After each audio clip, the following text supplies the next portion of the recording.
जी हाँ दोस्तों, आज हम हमारा वही चैप्टर नंबर 4 जिसका ये चैप्टर नंबर 4 का सेकेंड वीडियो है। और हमारे चैप्टर का नाम क्या था? वर्ग, घन एवं उनके मूल, यानी square, cube and its roots, है ना। ये हमारा जो चैप्टर नंबर 4 है, इसका ये वीडियो नंबर 2 है। और क्वेश्चन नंबर 4 के इस वीडियो नंबर 2 में हम इस चैप्टर के कुछ सारे जो क्वेश्चंस हमने जो बेसिक्स पढ़ रखे हैं उनके थ्रू हम कुछ क्वेश्चन सॉल्व करेंगे और एग्जाम्पल के थ्रू हम समझने का प्रयास करेंगे कि आखिर घन, वर्ग और उनके मूल आखिर है क्या चीज़ और इन्हें कैसे सॉल्व किया जाता है अगर इनकी कोई समस्या हमारे सामने आती है, कोई प्रॉब्लम हमारे सामने आती है या कोई क्वेश्चन आता है। तो हमारा पहला क्वेश्चन है दोस्तों, रूट 1225 यानी 1225। अब हमें इसे क्या करना है? सॉल्व करना है, यानी हमें इसे रूट से बाहर निकालना है और इसका मूल ज्ञात करना है। क्या करना है? हमको इसका मूल ज्ञात करना मतलब इसके रूट निकालना है, ठीक है कि नहीं। रूट निकालना है। अगर हम देखें तो इसको हम बोलते हैं क्या? करनी बोलते हैं। और अगर यहाँ पर कुछ संख्या नहीं लिखी हो तो हम उसे क्या लेते हैं? 2 लेते हैं। मतलब कि वहाँ पर क्या लिखा हुआ है? 2 लिखा हुआ है। और अगर वहाँ पर अगर 3 लिखा हुआ है, 4 लिखा हुआ है या ऐसे कोई भी नंबर वहाँ पर लिखा हुआ हो सकता है, लेकिन यहाँ पर कुछ नहीं था तो क्या था? 2 था। इसको हमने किया सॉल्व, है ना। एकदम स्कूल लेवल, एकदम जीरो लेवल से आपको सिखाऊंगा मैं, बहुत अच्छे से आपको मज़ा आ जाना है। लास्ट में आप ये बोलेंगे हाँ, इतने टाइप के क्वेश्चन तो हम बहुत आसानी से कर देंगे। और एकदम बेसिक क्वेश्चन बता रहा हूँ, जिनको देखकर, जिनको करके, जिनको समझ के आप इस चैप्टर के विषय में बहुत मोटी मोटी चीज़ों को समझ पाएंगे और बड़ी बड़ी प्रॉब्लम्स को फिर सॉल्व कर पाएंगे। अभी हम देखते हैं कि हमें इसके क्या निकालना है? वर्गमूल निकालना है, ठीक है। तो वर्गमूल अगर इसका निकालना है तो सबसे पहले हमें इसको, एक मेथड है उसमें सबसे पहले इसके हमें निकालना पड़ेगा फैक्टर। और आपको पता है कि अगर यहाँ पर 5 है ना, यहाँ पर क्या है? 5 है, तो क्या 2 से यहाँ पे डिवाइड हो जाएगा? नहीं होगा। 3 से होगा क्या? उसके लिए चेक करना पड़ेगा। 5 और 2 7, 7 और 2 9 और 1 10, 10 में 3 से भाग नहीं जाता है तो यहाँ पे 3 से भी डिवाइड नहीं होगा। 3 का भी रूल यहाँ पे फेल हो जाता अपना। फिर किसका लगाएंगे? 5 का। तो 5 का 0 और 5 चाहिए रहता है और उसमें हमारे पास क्या है? 5 है, यानी हमारा 5 का रूल यहाँ पर लग जाएगा। तो हम लगा देते हैं 5 का रूल। 5 से डिवाइड किया, 5 2 जा 10, आपको भाग करना बिल्कुल आता होगा। 10 यहाँ पर हो गए, 2 बच्चे तो कितने हो गए? 22 हो गए। 22 तो 4 पंजे 20, 4 बार चला गया, फिर 2 बच्चे और 4 पंजे 20 और 5 25, ठीक है। इसके बाद फिर यहाँ पे 5 है तो 5 से चला जाएगा। 5 चुकू 20, बच्चे कितने? 4 और यह हो गए पनाम 45, 49 बार चला गया। फिर अब 5 से जा रहा क्या? नहीं जा रहा। फिर किससे देना है? 7 से। 7 7 49 और ये फिर किससे दिया? 7 से दिया। इसको हम कैसे लिख सकते हैं, ठीक है कि नहीं? तो इसको हम लिखेंगे, देखो हमारे जो पावर है 1225 है, इसकी पावर कितनी है बताओ जरा भैया? करने की पावर 2 है मेरे भाई। हेलो, समझ में आ रहा है क्या? हाँ जी। अगर इसकी पावर 2 है, सबसे पहले हमने इसके गुणनखंड निकाले, जो क्या है? ये नंबर इसके गुणनखंड है, ठीक है। तो इनको लिख लेते हैं 5 गुना 5 गुना 7 गुना 7। अब यहाँ पे पावर कितनी है भैया? 2 है। वैसे 2 को जनरली हम लिखते नहीं हैं, ठीक है कि नहीं, लेकिन आपके समझने के लिए मैंने राइट कर दिया है। यहाँ पर आप देखेंगे 2 का एक जोड़ा बन गया और 7 का एक जोड़ा बन गया। तो जिनके भी यहाँ पर जितनी पावर हो उतने उतने के जोड़े बनाना है। जिसके जोड़े बन जाए उसको निकाल लो बाहर। तो 1 बन गया 5 का जोड़ा, 1 बन गया 7 का जोड़ा। और अब इनका क्या करोगे भैया? बीच में मल्टीप्लाई है तो 7 कितना हो गया? 35 हो गया। एकदम आसानी से आप इसको कर सकते हो, बहुत आसानी से आपका आंसर आ गया। एक और क्वेश्चन हमारे पास, क्वेश्चन नंबर 2 है, जो कि रूट में है और एक कौन सी है? अपनी जो है दशमलव भिन्न है, ठीक है कि नहीं, या इसको हम बोल सकते हैं भिन्न ही बोल सकते हैं, परिमेय संख्या है, ठीक है कि नहीं। तो अब इसको हम जब सॉल्व करेंगे तो इसको सॉल्व करने का क्या तरीका रहेगा भैया? इसका तरीका भी एकदम वैसा का वैसा ही रहेगा। पहले क्या है? 162 है, इसके निकाल लेंगे हम गुणनखंड। और एक निकाल लेंगे 288 के गुणनखंड निकाल लेंगे। निकाल लेते हैं, दोनों का आपको निकालना सिखाई दिया मैंने। पहले किससे देंगे? 2 से, तो कितनी बार चला जाएगा? 81 बार। फिर किससे देंगे? 2 से जाता ही नहीं, फिर किससे जाएगा? 3 से, 3 2 6 और 3 7 21। फिर किससे देंगे? 3 से, 3 आम 27। फिर किससे देंगे? 3 त्रिका 9। फिर किससे देंगे? 3 एकम 3। बहुत आसानी से सारे समझ में जाएंगे। फिर यहाँ पे किससे देंगे भैया? 2 से ही चला जाएगा। 2 से दे दो, 2 एकम 2, 2 चुकू 8 और 2 चुकू 8। फिर 2 से दे दो, 2 सती 14, 2 दूनी 4, फिर किससे दे दो 2 से, 2 तिया 6 और 2 छंग, एक इधर आ गया 12 हो गया, 6 तक की गया ना यहाँ पे, एक इधर गया 12, तो 6 दूनी कितना हो गया 12, फिर 2 से दे दो कितना हो गया 18, फिर 2 से दे दो कितना आ गया 9। अब 2 से नहीं जाता, अब किससे जाएगा 3 से, 3 त्रिका 9, और किससे जाएगा 3 एकम 3, ठीक है कि नहीं। अब इनके भी अपन क्या लिख लेते हैं, गुणनखंड लिख लेते भैया। तो अब देखो यहाँ पर नंबर बहुत ज़्यादा है, तो मैं डायरेक्ट क्या करता हूँ, यहाँ पर डायरेक्ट पावर के फॉर्म में लिख देता हूँ, ठीक है कि नहीं। तो देखो यहाँ पे 2 एक तो अलग है, ठीक है कि नहीं, एक 3 की पावर 2 बन रहा है और एक वापस से 3 की पावर 2 बन रहा है, मतलब 3 गुना 3 मतलब 3 की पावर 2।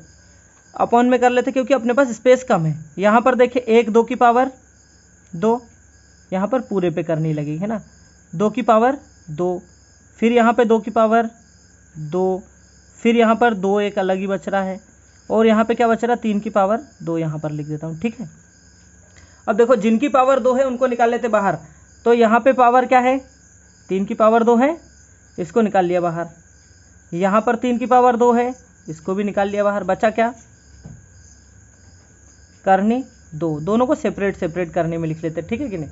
इधर 2 की पावर 2 है तो 1 2 बाहर आ गया, इधर 2 की पावर 2 है 1 2 बाहर आ गया, और यहाँ पे क्या है करनी 2 सेपरेट सेपरेट लिख लिया। अब देखिए भैया आप इस करनी से इस करनी को काट सकते हैं, अब आप करेंगे तो क्या हो जाएगा 3 त्रिका 9 और 2 दूनी 4, ये हमारा क्या हो जाएगा आंसर हो जाएगा।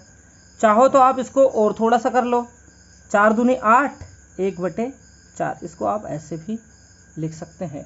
अब देखिए अब हम आते हैं हमारे क्वेश्चन नंबर 3 पर, जो कि है इस प्रकार से। क्या है हमारा आया, ये आंसर कुछ मिस हो गया। कुछ मिस क्या हो गया, देखो यहाँ पर हमने 2 की पावर 2 ये निकाल लिया, यहाँ पर 2 की पावर 2 ये भी निकाल लिया, इसको अपन ने करनी में भी रख लिया, लेकिन भाई साहब मेरे ये अपना छूट गया, यहाँ से अपना रॉन्ग हो गया था, ठीक है कि नहीं। तो इसको अपन कर लेते हैं थोड़ा इधर, है ना, यहाँ पर एक 3 भी बाहर आ गया है, तो एक 3 को यहाँ पर राइट कर दूँ क्या, ये 3 से 3 1 जा 3 3 3 जा 9, तो हमारा आंसर क्या आ जाएगा 3/4। सॉरी बाय मिस्टेक, गलती हो गई, मैं उसको देख नहीं पाया था, है ना। अपन इसको वापस से कर लेंगे। ये देखिए आ गया है क्वेश्चन नंबर 3 हमारे स्क्रीन पर, एकदम हमारा क्वेश्चन राइट हो गया है। तो यहाँ पर देखेंगे आप 9 की घात 2 बटे में क्या है x, ये एक परिमेय संख्या है, बराबर में है x/9। जब भी ऐसा कुछ आए और अगर हम इन दोनों को कट करें और कट ना हो, इन दोनों को कट करें और कट ना हो, तो क्या करना है हमको क्रॉस मल्टीप्लाई कर लेना है, ठीक है कि नहीं। तो 9 की घात 2 का गुना किस में हो जाएगा, इस 9 में हो जाएगा, इक्वल टू वैसा का वैसा, और इस x का गुना इस x में हो जाएगा। तो अगर इनको करेंगे तो ये हो जाएगा 9 की घात 2, और इस 9 को हम लिख सकते हैं 3 × 3, यानी 3 की पावर 2 लिख सकते हैं क्या। और इधर x में x का गुना हो तो ये भी x की पावर क्या हो जाएगा 2 हो जाएगा। अब देखो इधर पावर है, इधर आएगा तो क्या हो जाएगा, अरे भैया बताइए जरा क्या हो जाएगा, इधर लग जाएगा रूट, क्या लग जाएगा करनी लग जाएगा। अब देखो यहाँ पर पावर कितनी है भैया 2 है, और ये भी पावर 2 है, मतलब यही पावर इधर आई है रूट बन के। अगर यहाँ पे 3 होती तो करनी की पावर 3 आ जाती। तो अब यहाँ पे कितने कितने जोड़े बनेंगे 2 2 के, और ये 9 की पावर 2 यानी 9 × 9 यानी 9 × 9 यानी एक 9 आ गया बाहर। इधर 3 × 3 है तो एक 3 भी बाहर आ गया, इधर क्या बचा x, और 9 3 कितना हो गया 27 बराबर x, ठीक है कि नहीं। तो ये हमारा क्वेश्चन नंबर 3 भी आसानी से सॉल्व हो गया। अभी अब देखिए क्वेश्चन नंबर 4 करते हैं हम। तो क्वेश्चन नंबर 4 हमारा क्या है, रूट में है 68 और 89 यानी 6889। इसको हम करेंगे कौन सी विधि से, डिवाइड मेथड से। किससे करेंगे, डिवाइड मेथड से, ताकि आप डिवाइड मेथड को भी आसानी से समझ पाए, क्योंकि आप ऑलरेडी गुणनखंड मेथड फैक्टर मेथड जो है उसको सीख चुके हैं। अब एक क्वेश्चन हम इसका भी देख लेते हैं। तो इसको करने के लिए क्या करना पड़ेगा, और ये सिर्फ उन्हीं में होगा भैया, किस में हो सकता है ये सॉल्व, सिर्फ और सिर्फ जब हमको क्यूब रूट निकालना हो। क्या निकालना हो, स्क्वायर रूट निकालना हो।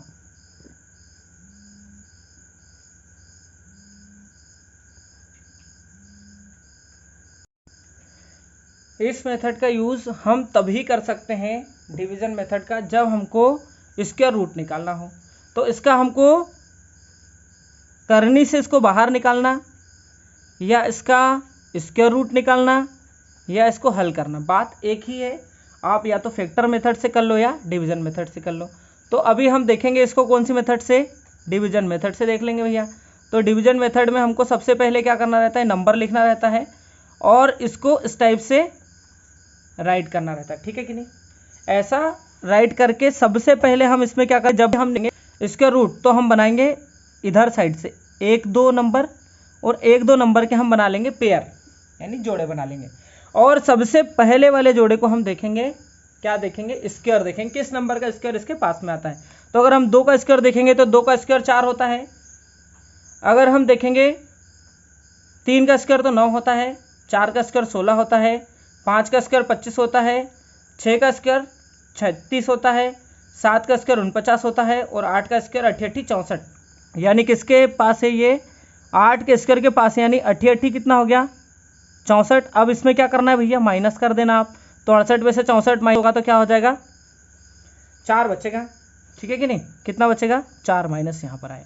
अब इस 8 में इस ये वाले 8 को जोड़ देना, इस 8 में ये वाले 8 को जोड़ा तो 8 और 8 कितना हो गया 16। और इसको ऐसे लिखना कि एक डिजिट यहाँ पर कोई लिखा जाए, ठीक है कि नहीं, इतना स्पेस छोड़ के लिख देना। ऊपर वाले को इसको ले आओ नीचे, तो ये क्या हो गया 89। अब देखो जरा 16 का टेबल लेना 48 के साथ इसका कंपेयर करो। 16 कम 16, 16 2 32, 16 3 48, 16 चुको 64, 16 3 48, यानी 3 बार पूरा पूरा चला गया। तो आप 3 बार एक बार ट्राई कर लो, 3 बार ट्राई करो तो यहाँ पर भी 3 लिखा, यहाँ पर भी 3 लिखा, 3 3 कितना हो गया 9, 6 3 18 के 8 सिलाया 1 और 3 एकम 3 और 1 4, यानी 163 में किसका गुना कर देना, 3 का गुना कर देना। आप गुना करोगे जो भी नंबर आएगा वो 489 ही आएगा, उसको यहाँ पर आप राइट कर देना। फिर क्या करोगे, माइनस कर देना। अगर पूरा पूरा माइनस हो जाए तो ये कंप्लीट स्क्वायर होगा। तो हमारा इसका वैल्यू क्या आई देख लो भैया, तो इसकी वैल्यू आई 6889 की वैल्यू क्या आई बताओ जरा, 89 आई। आशा करता हूँ आपको ये भी आपको मेथड आसानी से समझ में आ गई होगी। यहाँ पर 3 है, थोड़ा दिखने में दिक्कत हो रही हो सकता है आपको, लेकिन यहाँ पर क्या है 3 है। आप वीडियो को डबल से चला के देख लेना, आपको आसानी से सारी चीज़ समझ में आ जाएगी। अब देखते हैं हमारा क्वेश्चन नंबर कौन सा, 5 वाला। इसको करते हैं सॉल्व। तो हमारे पास है इसको सॉल्व करने के लिए ये सॉल्यूशन है ना। तो देखिए ज़रा हम इसको ठीक से कर लेते हैं। तो लीजिए भैया हमने इसको ठीक कर लिया है, ठीक है। तो इसको हमने कर लिया है क्या ठीक, और इसको हमने ठीक कर लिया है और हमारा क्वेश्चन आ गया है हमारे पास, और हमारे पास आ गई है ब्लैंक शीट भी आ गई है, ठीक है कि नहीं, ब्लैंक पेपर भी आ गया है जिसमें हम क्या करेंगे अपने क्वेश्चन को सॉल्व कर लेंगे। तो देखिए जरा भैया क्या है, √2 टू दी पावर n है क्वेश्चन, क्या है √2 to the power n is equal to क्या है 64, ठीक है। तो इसको हमें करना है सॉल्व। अब देखिए जरा सबसे पहले इस रूट को लेके जाए और इधर अगर हम लेके जाए तो क्या हो जाएगा, ये पावर लग जाएगा क्या, तो 2 की पावर n बराबर इधर क्या हो जाएगा 64 की पावर 2, ठीक है क्या। अगर हम इस स्क्वायर को इधर लाए तो रूट लगेगा, और इधर से इसको इधर ले जाए तो क्या लगेगा स्क्वायर लग जाएगा, ठीक है कि नहीं। तो ये रूट इधर गया तो 64 पे क्या लग गया स्क्वायर लग गया। अब देखो जरा 2 की पावर n, ठीक है कोई दिक्कत नहीं, 64 की पावर 2 यानी हम इसको क्या कर देंगे 2 टाइम राइट कर देंगे भैया। अब आप 64 के क्या निकाल लीजिए, फैक्टर निकाल लीजिए, ठीक है कि नहीं। तो 64 के आप फैक्टर निकालेंगे तो 2 से करेंगे डिवाइड, 2 3 जा 6, 2 4 जा 2 2 जा 4, फिर 2 से करेंगे 2 1 जा 2, 2 6 जा 18, 2 6 जा 18, 2 6 जा 12 है ना। कुछ कुछ कभी कभी गड़बड़ भी हो जाता है, ठीक है कि नहीं, लेकिन मैं लिखा सही है लेकिन बोलने में दिक्कत आ गई। चलिए देखते, 2 से किया तो 2 8 जा 16, फिर 2 से किया 2 4 जा 8, फिर 2 से किया 2 2 जा 4, फिर 2 से किया 2 1 जा 2, सही था वो है ना, ठीक है। अब देखिए इसमें हम 2 की पावर कितने लगा सकते हैं, 1 2 3 4 5 6 टाइम है, तो हम यहाँ पे 2 की पावर क्या लगा देते भैया, यहाँ पर कितने टाइम है ये 64 के 2 की पावर कितने है 1 2 3 4 5 6, 2 की पावर 6 लगा दो, और उधर भी 2 की पावर क्या लगा दो 6 लगा दो क्योंकि सेम है। अब हमारे पास एक फॉर्मूला रहता है, आपने अगर पढ़ा होगा तो, या फिर मैंने आपको शायद अभी नहीं बताया हो, ऐसा भी हो सकता है, लेकिन हम क्या करते हैं भैया उस फार्मूले का यूज़ कर लेते हैं, जब अपन पढ़ेंगे तब ठीक है। फॉर्मूला रहता है x की power m multiply x to the power n is equal to रहता है एक्स की पावर एम प्लस एन, यानी दो नंबर जिनका आधार समान हो और उनकी घातें क्या हो, असमान हो। जैसे ये दोनों नंबर आधार 2 है, ठीक है कि नहीं, और समान है, और ऊपर भी समान बाय चांस आ गया, लेकिन ये रहेगा m और ये रहेगा n, इन दोनों को हमको क्या करना है, जोड़ देना है। यानी आधार इस साइड कर रहे, आधार वैसा का वैसा, इन दोनों को जोड़ दिया, 6 और 6 कितना हो गया, 12 हो गया।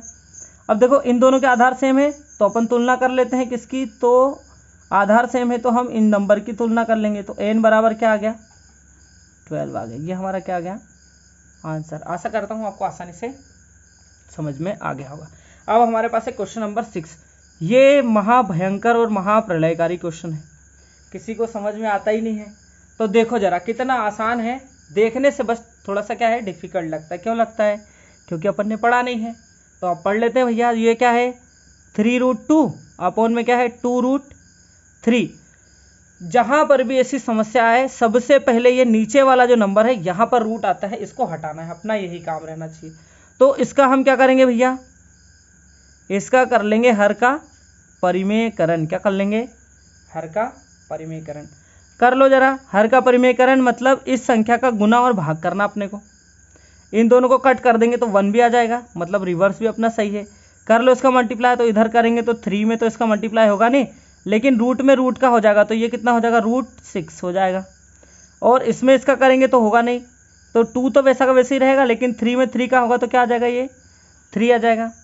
और इस 3 से इस 3 को हम क्या कर देंगे, कट कर देंगे। अब देखो भैया, अगर हम देखें तो हमारा आंसर जो है वो √6/2 ही है, ठीक है कि नहीं। देख लेते हैं क्या है, आपको आसानी समझ में आ गया होगा। अगर कोई दिक्कत हो तो मुझे आप कमेंट में बता सकते हैं। जी हाँ दोस्तों, तो कुछ 5-6 क्वेश्चन हमने एग्जाम्पल के तौर पे यहाँ पर देखे हैं। अभी ये संपूर्ण ज्ञान नहीं है, लेकिन ऐसे बहुत सारे क्वेश्चंस का भी भंडार हो सकता है, लेकिन हमारे पास समय का अभाव है। हमें जल्दी से अपने बेसिक को कंप्लीट करना है ताकि सब लोग इन सब चीज़ों को सीख सकें। इसलिए आज का वीडियो यहीं तक। कल हम करेंगे नेक्स्ट चैप्टर नंबर 5, ठीक है कि नहीं। और जैसे ही हमारा बेसिक कंप्लीट हो जाएगा उसके बाद हम क्वेश्चन की धड़ाधड़ तैयारी करेंगे, और फुल लेंथ वाले क्वेश्चन को ख़त्म करके हम एकदम शॉर्ट में कैसे 10 सेकेंड 15 सेकेंड 5 सेकेंड में हम आंसर ला सकते हैं, ये सब चीज़ें हम करेंगे। तब तक के लिए दोस्तों, आप लोगों ने पूरा वीडियो देखा उसके लिए थैंक्स, और ऐसे ही सपोर्ट बनाए रखना, ठीक है कि नहीं। और सीखते रहना और बहुत तरक्की करना, हमेशा तरक्की करते रहना, बहुत सारी तरक्की करना, बस यही आशाएं आपके लिए हम कर सकते हैं और करते हैं, और कोशिश करेंगे कि आप बहुत आगे बढ़ें। Thank you.